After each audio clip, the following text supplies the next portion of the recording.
Welcome to your weekly program, BelAhdan, the show that brings new book to your living room.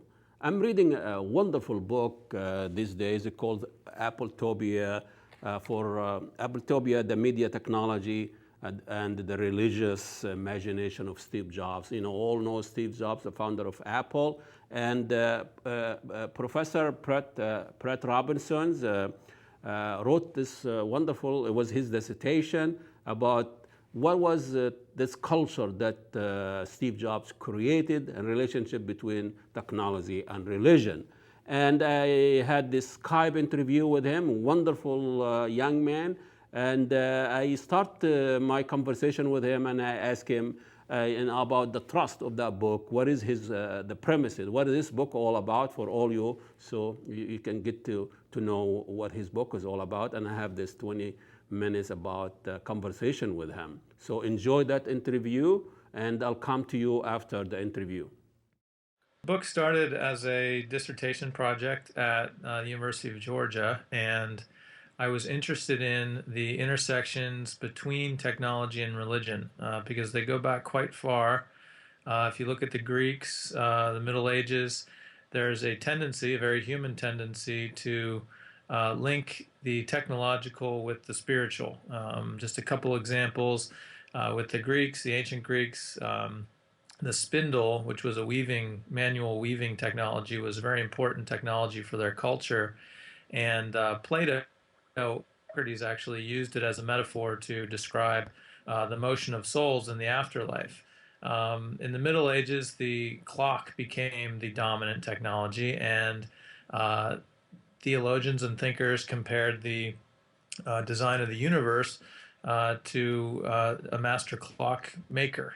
So I was interested in that relationship, and so I thought, what better modern kind of version of that than the work of what Steve Jobs is doing in terms of cultural influence of those technologies and the metaphorical power of them. So the book looks at the advertising of the Apple Computer Company, the design of the products, and looks to kind of pull out or kind of look at that relationship through the objects themselves and the images. We live in this modern, rational, Western age of post-industrial revolution. We always have the dichotomy, either or. If you are not as fast, you are slow, and whatever. But he kind of resolved that conflict. So talk to us a little bit how he brought the physics to the metaphysics together without any kind of difficulty. Right. The language of computers is mathematics. Mathematics is a very cold and rational language, and so for decades the computer was really impenetrable for the layperson to really understand the inner workings and to even use the machine. And so what Jobs did was he kind of reimagined the machine as something that could be artistic and could be creative, could be intuitive, and that was the big thing.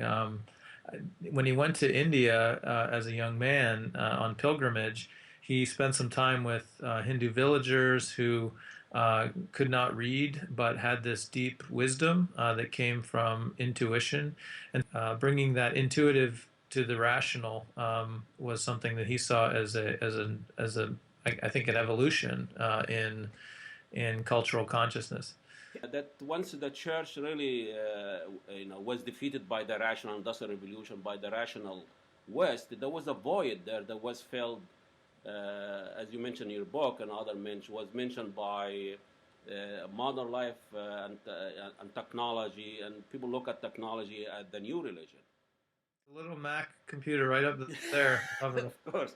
We'll have to have Ayatollah Mac in the back there. That's fine. So you had this whole confluence of Jobs on this spiritual journey and also a culture on a spiritual journey, one, like you said, that had been disenchanted with institutional religion and institutions in general, authoritarian institutions. And so there was a cultural seeking going on for new forms of meaning, new ways to interpret the world, both spiritually and otherwise. So he was living at that moment.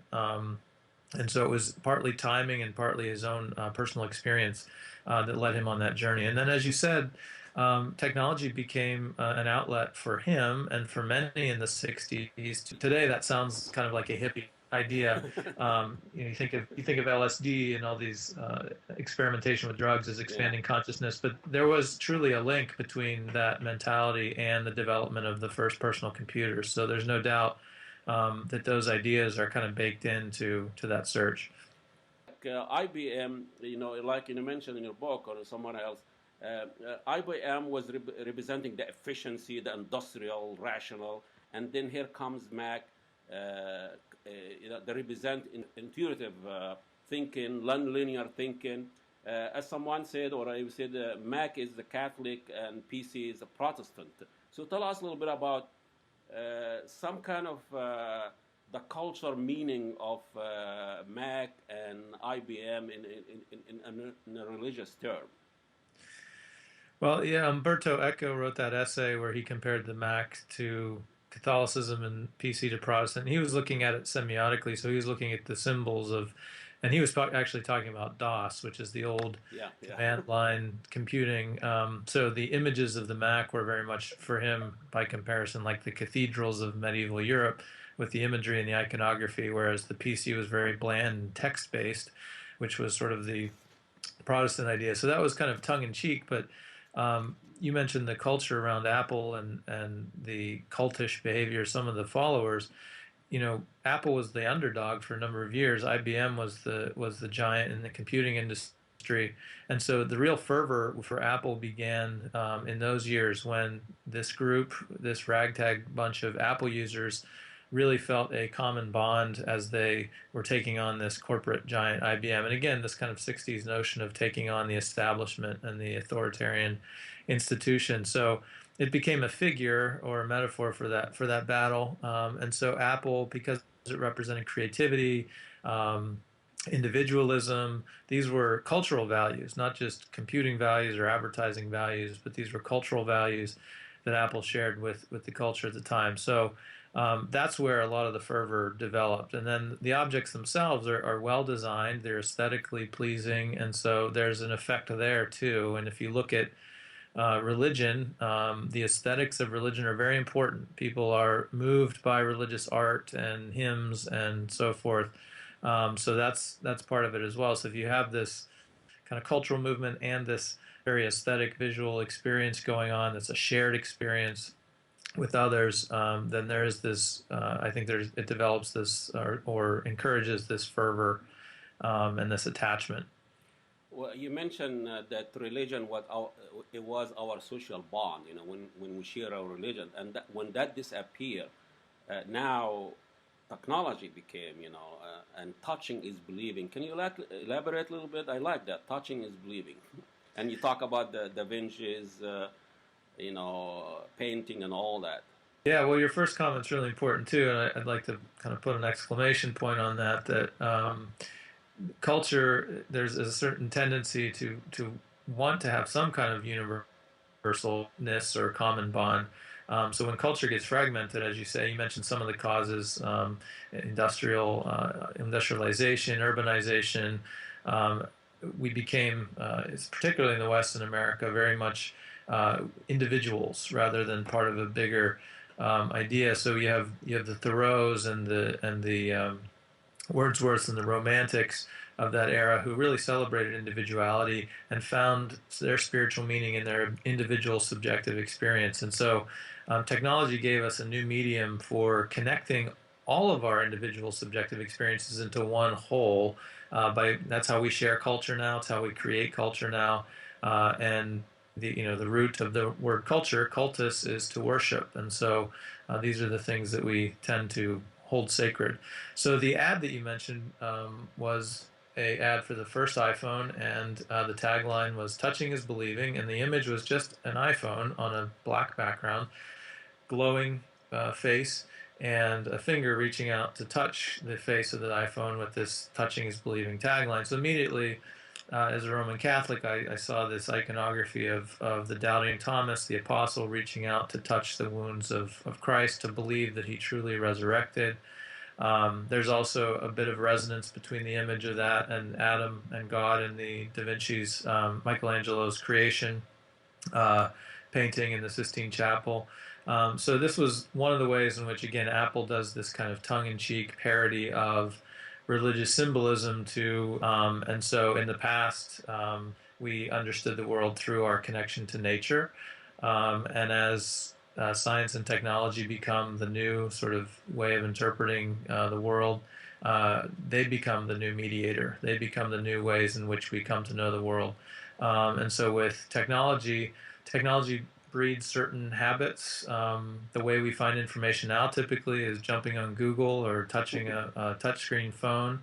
That's a different way of knowing the world than touching a leaf on a tree to feel its texture and to identify it as this or that. So that shift in ways of knowing, structures of thought, impacts religion and it impacts all forms of cultural life. So that's why I think technology's part of why technology is so influential. We all remember the classic ad in '84. The first ad of Apple when you have this methodic. It's like you are dismantling or those old Soviet Union. Law there, and so, the middle-aged lady coming and destroying all this old iconic things. And I know from Egypt myself, I've been following what's going on in Egypt, and a lot of talk about what the Sisi did. Was this a coup or a revolution? And was that ad, is Apple, was it a coup or was a revolution against IBM? Yeah, I think it's hard to say either one with a straight face when you're talking about marketing and Yeah, advertising yeah. and corporations. Because as you say, that what's going on in Egypt right now is and Syria is much more serious I than know. No. which computer we're using. So I think in the mythology, as you say, certainly there was a revolution. There was a revolution away from this kind of corporate drone notion of computing where it's just accountants and computer scientists, in this working in these horrible conditions around these hot beige boxes that had no life and no personality. Whereas Apple, again, tried to put a human face on the machine and a human personality into the machine. But they've worked together. I mean, Bill Gates and Steve Jobs have shared software, and they've done Oh, different I things see. that have upset both Apple and Microsoft users. So Steve Ballmer leaving Microsoft now has people excited. So maybe that's a coup. But Is he living by himself or is dethroned? Uh, yeah, I think he was dethroned. So yeah. that would be yeah. I hope that's what's happening in the Middle East. But you talk about the architectures of the dominant sacred culture or the dominant sacred player of that culture. Like in the old days, it was the cathedral with the biggest architect, and then the maybe library, maybe an insurance company later on, maybe Mall of America. I don't know if you've been here in Minnesota, biggest shopping. This is the shopping cathedral of the world, and uh, and then now you said the most visited site in New York on Fifth Avenue was Apple Store, not a landmark, landfront, not those culture iconic anymore. So and I was at the Mall of America. I usually visit once a year when the Muslims celebrate their festival Eid. They go there and they have the rides and it was fascinating to me that you see the Muslims walking with their kids instead of shopping bags, loyal to their traditions with their traditional clothes, and the contrast with the American shopper. I mean, they are American too, but the non-Muslim. And I don't want to generalize, but it was a romanticizing of a culture, clash of culture, and here those Muslims sitting turning the biggest shopping mall of the world to non-shopping mall. I mean, I'm not saying Muslims don't love and shopping. I mean, they love shopping, but that particular day is not a shopping day.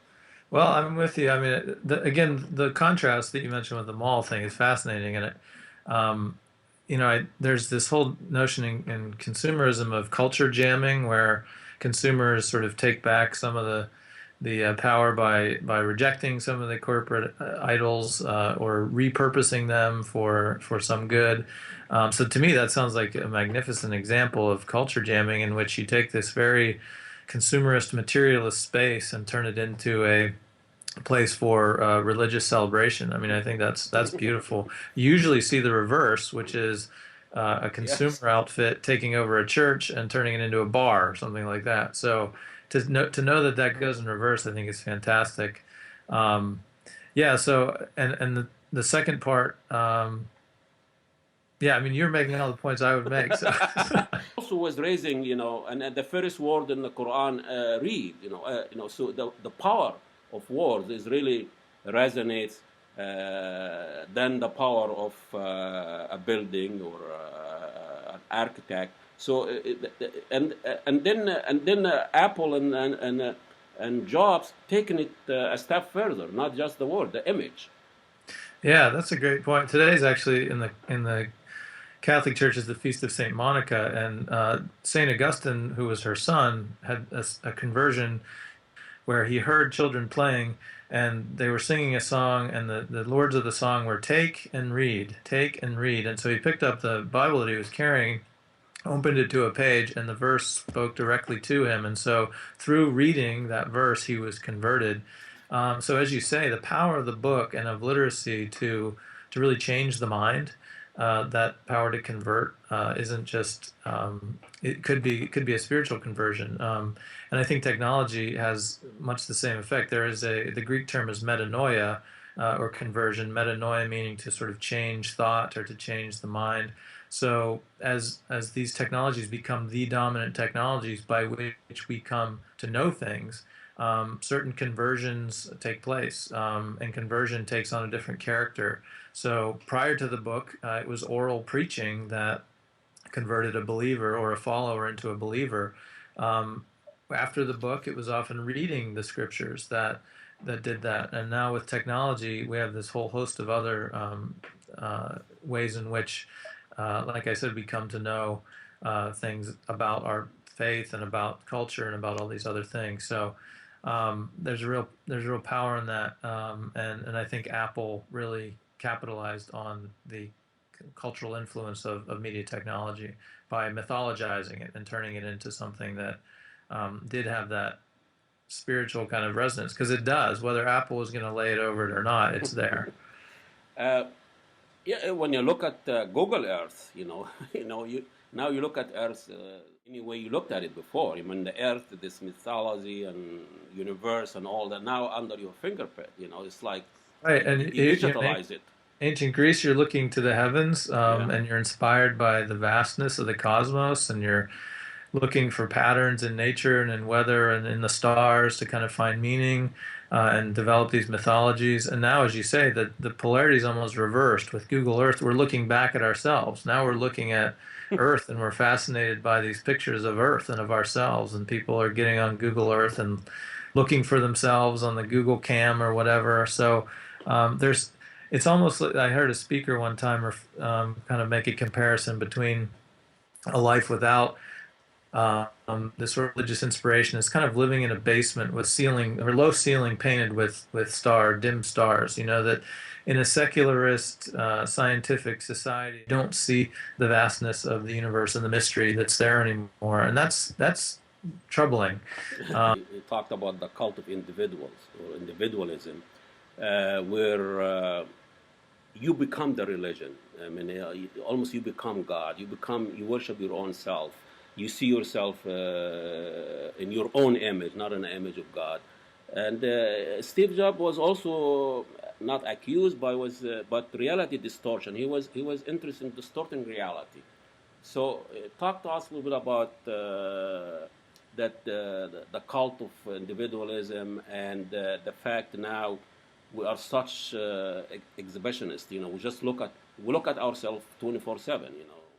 I think Jobs had a certain narcissism to him, and I think the technologies themselves can do that. I'm sitting here looking at myself on a Skype monitor talking to you, Yeah. um, and But you are so bigger. You are bigger on my screen. no, that's I'm a good. very small, so that's something there.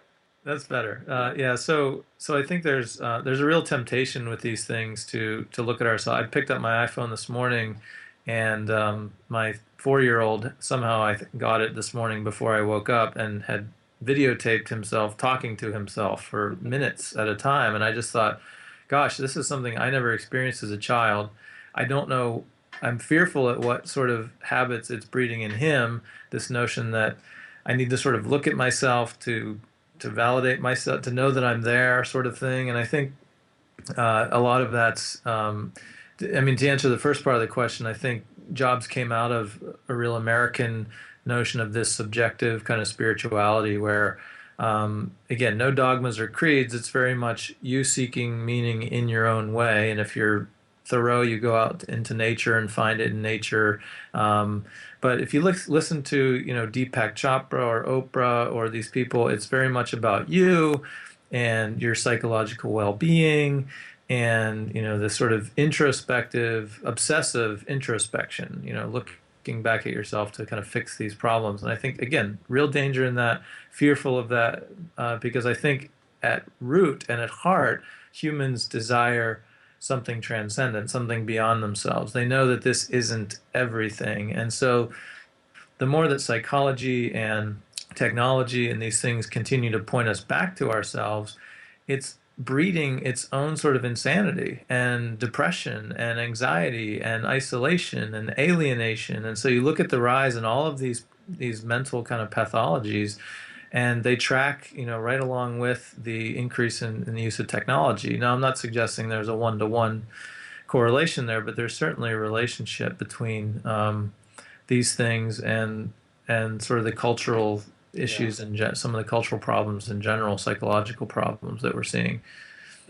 Even the people who are not into religion and they think religion is really personal things and opium of the people and all that, when you replace a religious icon or cultural icon with commercial icon like Liz or Calvin Klein or Nike, so you're not really a revolutionary. You're just replacing something with something else, and those brands they never deliver the promises. Yeah, I think consumer buying is often tied to identity. So, who am I? Well, there's kind of abstract ideas of who I am, or there's very material ideas of who I am. I'm the son of so and so and so and so, and the brother of, and the friend of. But and this predates consumer culture, modern consumer culture, but we are defined by the things that we have. Christ spoke about this in the Bible, that we have to detach from things, from mammon, from wealth and objects, have a detachment if we're to reach the kingdom of God. And so he recognized, I think, the temptation in having things not just as a comfort or as a pleasure, but as a definition, as this is who I am and this is what I believe. So consumers assemble their identities using the objects in the marketplace to make these. So if I belong to the Apple cult versus IBM, that says something about who I am. It says that I'm creative. It says that I'm into art, or I just like good design, or whatever the reason is for me having it. I'm trying to make some kind of statement. So that there can be a real danger in that as well, I think, and we've kind of gone over this theme a few times, but yeah, that notion of building identity out of consumer objects is very common, and something that's very, very common with Apple. I know you're busy, but I wanna close this. I don't know if you've seen. I'm sure you did seen the cartoon at the New Yorker where Steve Jobs was checking in with Sam Pura, and Sam Pura has an iPod with him. What do you think he's doing now? What do you think? Where is he placed? What do you think? Is he has his iPhone or iJesus or iGod? What's he's doing there? I don't know. I know you don't have a first-hand knowledge No. of this. I hope not. No, I wouldn't know how to answer that. I mean, I remain in awe of the mystery that lies beyond death, Yeah. along with, although it's interesting. I'm sure you read this. Around the time he passed away, his sister was at his bedside, and just before he passed away, his last words were, "Oh wow, oh wow, oh wow," 3 times, looking sort of off into the distance. So who knows what he saw? I'm sure it was more magnificent than a new iPhone, Yeah. um, and hopefully he's in a good place. But as those of us who are still, of the trudging luxury. around in this veil of tears. I think we've got to look beyond technology and marketing and consumer objects and really focus on the important things. So I really appreciate you having me. I really enjoyed this Thank you so conversation. much, Professor Brett Robinson, Assistant Professor, Notre-Dame University, also the author of a great book, the Appletopia. Can you just tell me last thing? How did you come up with the name? My publisher picked it. Okay. That was Brett Robinson, the author of Appletopia. A great conversation. I hope you enjoy it, and we'll see you next week. Assalamu alaikum, and God bless you all.